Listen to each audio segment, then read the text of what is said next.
नमस्कार, test by Sheetal रेसिपीमध्ये आपले खूप खूप स्वागत आहे. आज आपण बनवणार आहोत पापलेटचा रस्सा.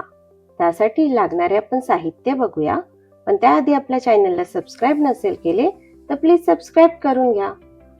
तर रस्स्याला लागणारे वाटण आपण करून घेऊ. त्यासाठी आपण एक कांदा घेतला आहे मोठा, ओलं खोबरं घेतलं आहे पाव कप, 12 लसणाच्या पाकळ्या घेतल्या आहेत, 1 इंच आलं घेतलं आहे, 1 चमचा तीळ आणि 1 चमचा धन घेतले आहे आणि 1 मोठा टोमॅटो घेतला आहे.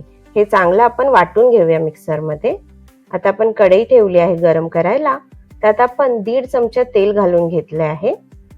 तेल चांगले गरम झाले की यात आलं लसणाची मी अर्धा चमचा पेस्ट घालून घेतली आहे. ती चांगली मिक्स करून घेऊ.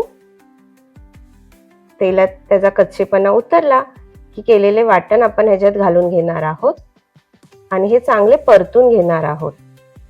हे आपण सगळं कच्चं घेतलं होतं म्हणून तेलात ह्याला चांगले परतून घेऊया. हे बघा छान परतून घेतलं आहे. आता आपण ह्याच्यात अर्धा चमचा गरम मसाला, अर्धा चमचा हळद आणि 1 चमचा फिश करी मसाला घालत आहोत.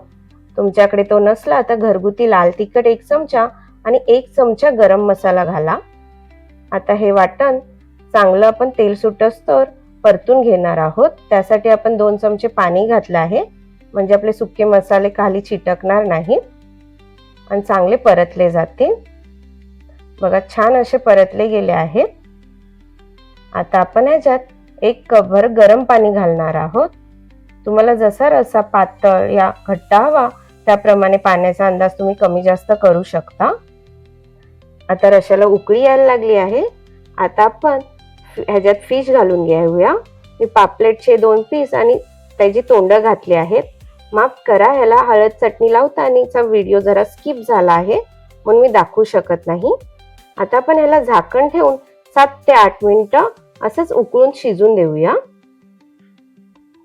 8 मिनिटं झाली आहेत. आता आपण झाकण काढून घेतले आहे. बघा छान तरी आली आहे कालवणाला. तर गॅस स्लो करून ह्याच्यात कोकमचा आगळ घालून घेऊया 1 चमचाभर आणि चवीनुसार मीठ घालून घेऊया. आता हे 2 मिनिटं असेच स्लो गॅसवर उकळून द्यायचे आहे. आता 2 मिनिटं झाली आहेत. आपण वरतून ह्याला कोथिंबीर घालून घेत आहोत आणि गॅस बंद करून घेऊया. आणि मस्त असे आपले कालवण तयार झाले आहे. कसा वाटला तुम्हाला पापलेटचा रस्सा हे नक्की सांगा. बघा मस्त अशी तरी आली आहे कालवणाला. जर तुम्हाला ही रेसिपी आवडली असेल तर प्लीज लाईक आणि सबस्क्राईब करा. पूर्ण व्हिडिओ बघितल्याबद्दल धन्यवाद.